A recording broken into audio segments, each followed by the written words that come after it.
thought he played outstanding. Aaron, not finishing those drives, does that have carryover for the offense? You know, especially heading into the second half when you're not able to finish in the first half? Well, it felt good. It was 16-7. You know, we had a nice drive there at the end of the first half. And then, you know, just didn't decide the game. But the one play where, I don't know, it seemed like the guy was offsides on 3rd and 8 and didn't come up with the catch. They didn't make a penalty call. And then we punt it, and they hit a kind of wild play to 85 to kind of get back in the game. That was like a big momentum turn in the game.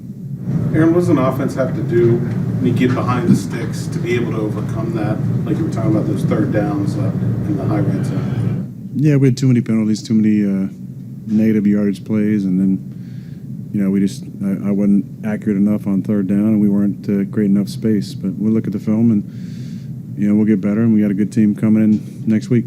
I guess when you look at those, is it more about what do we do on 3rd and long, or what do we do to not get into 3rd and long? Well, it's either we're having a sack we had a sack on 1st down on one drive. We had a 15-yard penalty on 3rd and 2 after the play that went to 3rd and 17. Those aren't high conversion drives or plays. So, you know, we got to be better on 1st and 2nd down. I thought we ran it pretty well at times. Didn't get as much out of the keeper game as we have been. Didn't get as much out of the action game. I'm sorry. From a personal standpoint, is the game kind of what you thought, maybe emotionally, with your feelings against the Packers? Yeah, like I said, it would have been different had it been in Lambeau. It's good to see a lot of the people that I grew up with in the league and had time, you know, 3 hours before the game. I was out there spending time with some of those guys, and I enjoyed that. How did you compartmentalize some of the emotions that come with playing? Obviously, like you said, it's different. Would have been different if it were in Lambeau, but how do you compartmentalize the conversations you have 3 hours before the game versus when the game starts? Well, this game is about relationships. So some of my dearest friends are not players, you know, and the guys who are still over there, you know, I didn't have much time with many of those guys. I had J-Lo in the room with me for 3 years, but most of those guys were young guys, other than Rashawn Gary, played with me for a few years. So the guys that I spent 18 years with, you know, training staff, equipment staff, nutritionist, Connor Lewis, who was in our room for a while, Luke Getzey was there, Butkus, Stenovich, you know, guys I spent a lot of time with.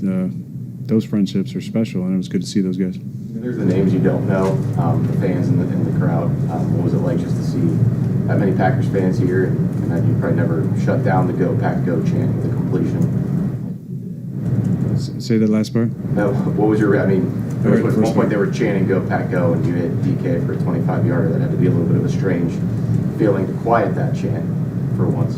I've heard that chant for 18 years, so Packer fans travel really well.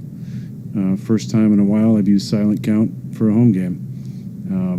That's a credit to those Packer fans. Aaron, this team lost 2 games in a row now. What is needed to get this team back on track? Well, just an honest assessment. I think setting feelings aside and being okay with criticism, any position, any player, and being honest about what we need to do to improve. And then we can't beat ourselves. I think in the 3 losses, there's been times where we've had opportunities and we've hurt ourselves with, you know, turnovers or just negative plays. So we gotta cut those out. We gotta get on the same page on offense and defense and keep the faith. Alterations to what it is that we're doing in the effort to change the outcome of this thing. From a health standpoint, man, it looks like we got a couple significant ones. Daniel, he's got a significant knee injury. Deshaun Elliott's got a knee injury as well. Isaac Seumalo's got a pec strain, and so it's what comes with playing. Obviously, we'll assess those. I have a better update for you the next time we come together. Questions? Where was Love hurting you in the second half? You know, I thought their tight end obviously was significant, man. His run after, we talked about it during the week. We didn't do a good enough job of minimizing that. And that probably was the catalyst of it. That field flipping play on 3rd down, we laid the ball up to him. He made a catch and run, I thought was a significant component of the texture of the second half. like yourselves on offense, where could you have been better on the third downs tonight? You know, I thought we got behind the chains, and when you get behind the chains, man, you're not in an advantageous circumstance. There's a challenge with their rush and some of the rush people that they have. You got to protect it. You got to go downfield, and you know that was challenging. The best course of action is to stay on schedule, and we weren't on schedule enough, particularly in the second half. Mike, the defensive problems that you've had repeatedly, is it rooted in the scheme or in the execution of the scheme? You know, we all have to own it. Certainly, you start with the schematics, man, because you know that's the leadership component of it, and certainly we'll be looking at everything that we're doing, man, because some of these problems are somewhat repetitive, and we're not getting better fast enough.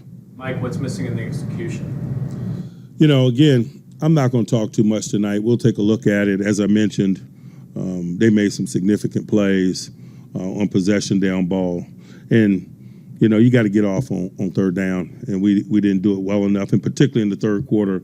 There were some significant ones.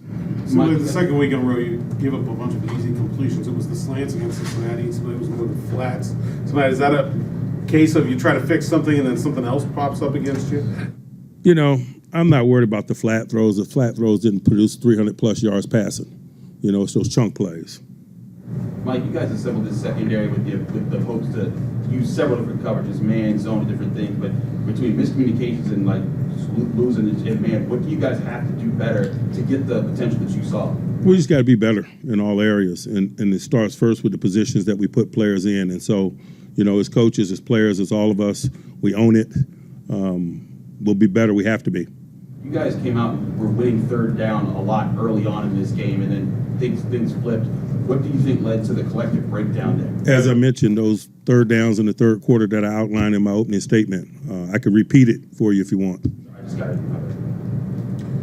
Anyone else? Mike, did you get an explanation on the offsides call that wasn't called? It's irrelevant because you can't get it back. I thought it was an error, but you can't get it back. Explanations mean very little. Mike, do you consider change in the secondary at all? You know, I'm open to doing whatever it is that we need to do schematically or from a personnel standpoint to improve this, certainly. What's your reaction to two post-play personal fouls in the second half? It's not our style of business, and we can't live like that. Mike, what do you guys have to do to get the pass rush home more often in key games? You know, I'll take a look at it. You know, I just don't have a knee-jerk response to that question specifically because very rarely do these things happen in a vacuum. It's all somewhat interrelated. Coach, you're averaging almost 5 yards a carry in the first half, had that 9-point lead with getting the ball. What was the decision kind of lean away from the run with only 3 carries in the second half? It wasn't necessarily a decision to do so. We just were behind the sticks and the game circumstances got away from us. Is there anything Green Bay did differently first half versus the second half?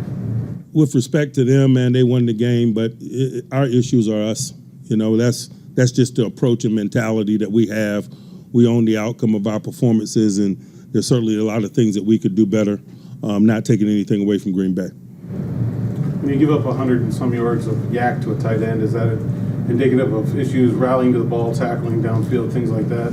It would appear so, but as we mentioned at the top of the week, man, I thought this guy was an elite run-after guy. I told you guys that on Tuesday, and he proved that. What was your message to the team in the locker room after the loss? I said, man, you know, it's not a lot to talk about. We got to get better, and we got to get better in a hurry. And so we say very little when we win. We say less when we lose. It's all about getting back in the lab and getting better. Anyone else? All right. Thanks. Hello, everybody. The Truth here, Victor Valdez with you here live post-game. Make sure to like the video, subscribe to the channel. Victor, another story. It's this Mike Tomlin defense. Again, the most expensive defense, again, in football. Just getting absolutely torched. And getting torched when it matters the most. I mean, Jordan Love at a point in this football game, 20 straight completions. I don't want to hear about the offense and sort of them having a bit of a lull in the second half. The DK Metcalf penalty was incredibly stupid, and that was a drive killer. Absolute shame on him for doing that. Absolute shame. But you're up 19-14 to start the fourth quarter. Yes. There's no reason why they scored almost 20 points on you in one quarter. just end it. You were up 19-14 to start the fourth. They outscored you. They scored the first 21 points of the quarter. And here's the concerning part about this season that's starting to like bother me is that I think there's a clear talent discrepancy on the perimeter. However, they're still averaging, I know it was a garbage time, but they're still averaging at least 24 points a game, 24, 25 a game. You know, I think there's years where we've looked at this team and it's like, gosh, they can score 22, 21 points, they're going to win. I mean, they're scoring 25 and 31. And losing. And losing, yes. They are losing because of all of this. Mm-hmm. It's I'm sorry, like I said, I know people are going to talk about certain individual players, but to me, when all the money is allocated to the defense, and you're just getting absolutely torched in every facet of it, I don't know what else to say.